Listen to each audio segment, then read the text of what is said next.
திருவன்னியரசு இங்க ஆட்சி அவலங்களை மறைப்பதற்கு அல்லது தேர்தல் நேரத்தில் இந்த விஷயத்தை பேசணும் அப்படிங்கிற ஒரு காரணத்திற்காக தான் மாநில சுயாட்சி முழக்கத்துக்கு உயிர் கொடுக்குறாங்க அப்படிங்கிற ஒரு குற்றச்சாட்டை வானதி சீனிவாசன் முன்வைக்கிறார். பாஜகவும் அதை ரொம்ப வலியுறுத்தி சொல்றாங்க.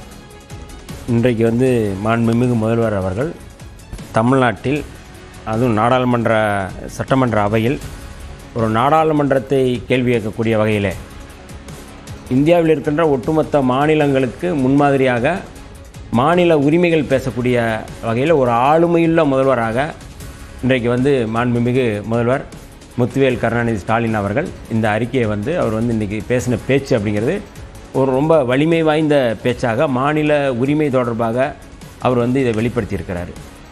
அவர் கடந்த ஏப்ரல் 25 மாண்பு மரியாதைக்குரிய உச்சநீதிமன்ற நீதியரசராக இருந்த குரியன் ஜோசப், அசோக் வர்தன் ஷெட்டி, நம்ம நாகநாதன் சார் 3 பேரும் சேர்ந்து இது தொடர்பான ஒரு மத்திய மாநில அரசுகளுக்கான உறவு இதுதான் அவருடைய இது.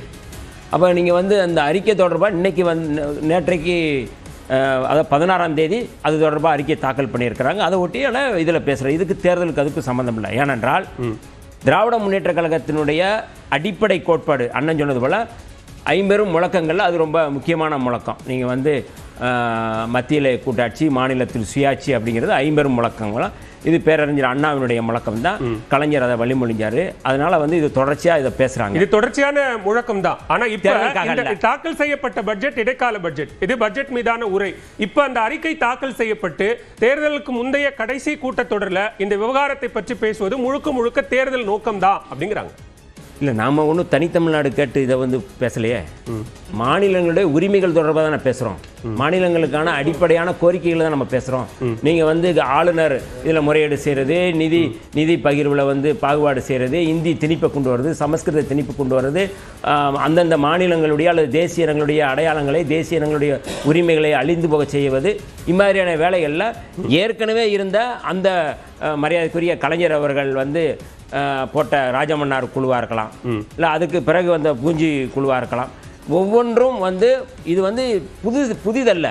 சரி, இது நீண்ட காலமாக அடிப்படை கொள்கை. நேரம் தான் முக்கியமா இருக்கு. இந்த நேரத்தில் இதை கொண்டு வர்றது, இதை பேசுறதுங்கிறது தேர்தலுக்கு முன்னாடி அப்படிங்கிறதுனால நீங்க இந்த மாநில சுயாட்சி முழக்கத்தை முன்வைப்பதன் மூலமாக பாஜக எதிர்ப்பை ரொம்ப கூர்மைப்படுத்த விரும்புறீங்க. அதுக்கு இந்த டூலை நீங்க கையில் எடுத்திருக்கீங்கிறாங்க.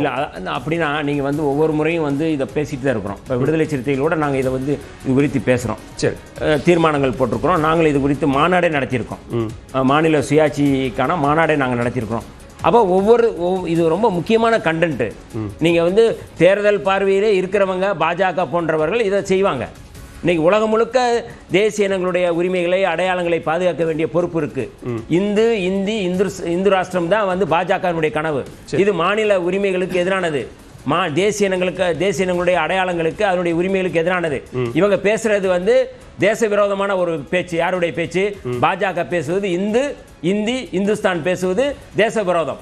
ஆனால் புரட்சியாளர் அம்பேத்கர் கொடுத்த அரசியலமைப்பு முழக்கமே ஒரே நாடு ஒரே மொழி ஒரே தேர்தல் அப்படிங்கிற அந்த முழக்கம் sir. One nation one country, அந்த முழக்கத்தை அவங்க முன்வைக்கிறாங்க. சரி, ஒரு நாடுங்கிறது என்ன நாடா சொல்றாங்க? அதங்க புரட்சியாளர் அம்பேத்கர் தந்த அரசியலமைப்பு சட்டம்ங்கிறது பன்முகத்தன்மை. இவங்க சொல்வது என்னது? ஒரு நாடுங்கிறது என்னது? இந்து ராஷ்டிரம். ஒரு மொழிங்கிறது என்னன்னு சொல்லுங்க. இந்தி மொழி. அதுதான் நிதி வழங்குறாங்க. அப்ப இவங்க இந்த இந்தியாவினுடைய பன்முகத்தன்மைக்கு எதிராக அவங்க பண்றாங்க. இது வெறுமனே திமுக முழக்கம் இல்லைங்க. ஏங்க, திமுக எதுக்கு பேசுறீங்க?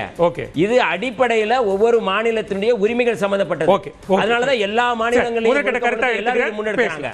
தனிநாடு கோரிக்கையா கேட்டோம் அப்படின்னு வன்னியரசு சொன்ன உடனே ஜவஹர் அலி சிரிச்சாரு. ஏன் அந்த சிரிப்புக்கு என்ன காரணம்?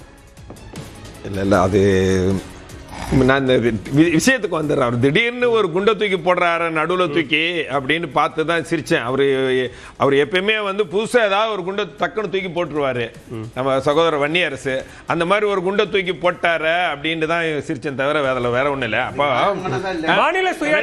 மாநில சுயாட்சியில் அதிமுகவுக்கு என்ன நிலைப்பாடு? வேணுமா வேணாமா? அதாவது தேர்தல் வர்ற போதில் எல்லாம் மக்களை ஏமாத்துறதுக்காண்டி ஒரு ஸ்டண்ட் அடிப்பாங்க திமுக.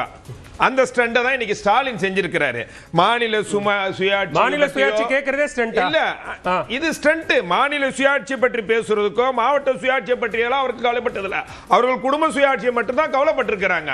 அப்படி கவலைப்பட்டிருந்தாங்கன்னா கச்சத்தீவை தாரை வார்த்த போது அன்னைக்கே அரசியல் ரீதியா பேசுவோம். இந்த முழக்கம் வந்து இன்னைக்கு நேத்து வச்ச முழக்கம் இல்ல, அண்ணா தொடங்கி வைக்கிற முழக்கம். மத்தியில் கூட்டாட்சி, மாநிலத்தில் சுயாட்சிங்கிறது அண்ணா வச்ச முழக்கம். அண்ணாக்கு இருந்த திராவிட முன்னேற்ற கழகம் வேற, திமுக கருணாநிதிக்கு பிறகு உள்ள திராவிட முன்னேற்ற கழகம் வேற. நீங்க 285 ஏக்கர் 1974 கச்சத்தீவு தாரை வார்த்த பொழுது திமுக விட்டுருங்க, அதிமுகவுக்கு என்ன நிலைப்பாடு? சொல்றேன் அண்ணா பெயரை வைத்திருக்கிற கட்சிக்கு என்ன நிலைப்பாடு? பாருங்க, ஒரு வரி தான் ஆரம்பிச்சிருக்கோம். அதாவது கச்சத்தீவா இருக்கட்டும், காவிரியா இருக்கட்டும், கல்வியாக இருக்கட்டும், இன்னும் சொல்ல ஜல்லிக்கட்டா இருக்கட்டும், நீட்டா இருக்கட்டும், ஏன் 1.5 லட்சம் இலங்கை தமிழர்கள் கொல்லப்பட்ட போதா இருக்கட்டும், எதுக்குமே கவலைப்படல. அவங்க கவலைப்பட்டிருந்தாங்கன்னா அன்னைக்கே இந்த மாநில சுயாட்சி எல்லாம் அவங்க விட்டு கேட்டிருப்பாங்க. ஆனா எதுவுமே கவலைப்பட வேண்டாம். இன்னைக்கு கூட சார் மேகதாதுக்கான 9,000 கோடி ரூபாயில கெட்டுறேன்னு சொல்லியிருக்காங்க காங்கிரஸ். அங்க அதை கேட்கறதுக்கு உங்களால முடியுதா? இப்ப கெட்ட போறாங்க. இவங்களுக்கு தேர்தல் கூட்டணி தான் ஸ்ட்ரென்த் தவிர இந்த மாநில சுயாட்சி, அந்த மத்தியில் கூட்டாட்சி இதெல்லாம் வாய்ஜாலங்களை தவிர நான் கேட்பதெல்லாம் நீங்கள் ஒவ்வொரு காலகட்டத்திலையும் தமிழ்நாட்டு உரிமையில விட்டு கொடுத்தீங்க. காவிரி குறுக்கே 4 தடுப்பணைகள்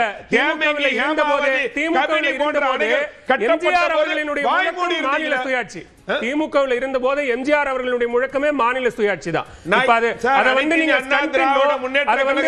கொள்கையே மாநில சுயாட்சி தான் சார். மாற்றுக்கு நாங்கள் எதை விட்டு கொடுத்திருக்கோம்? நீங்க விட்டு கொடுத்த நாங்க ஒவ்வொன்றும் மீத்தேன், ஹைட்ரோ கார்பன் நீங்க கொண்டு வந்தீங்க. அதை தடுத்து பாதுகாக்கப்பட்ட வேளாண்மை மண்டலம் ஆக்கணும். காவிரி உரிமையை காவிரி ஆணையத்தை பெற்று கொடுத்தோம். நீங்க நீட்டை வந்து கொண்டு வந்தீங்க. தேர்தலுக்காக தீர்வு 7.5% இடஒதுக்கீடு கொண்டு தேர்தலுக்காக ஜல்லிக்கட்டு நீங்க விட்டு கொடுத்தீங்க. ஜல்லிக்கட்டு உரிமையை நாங்க விட்டு எடுத்தோம். ஒவ்வொரு உரிமையும் திராவிட விட்டு கொடுத்திருக்கு.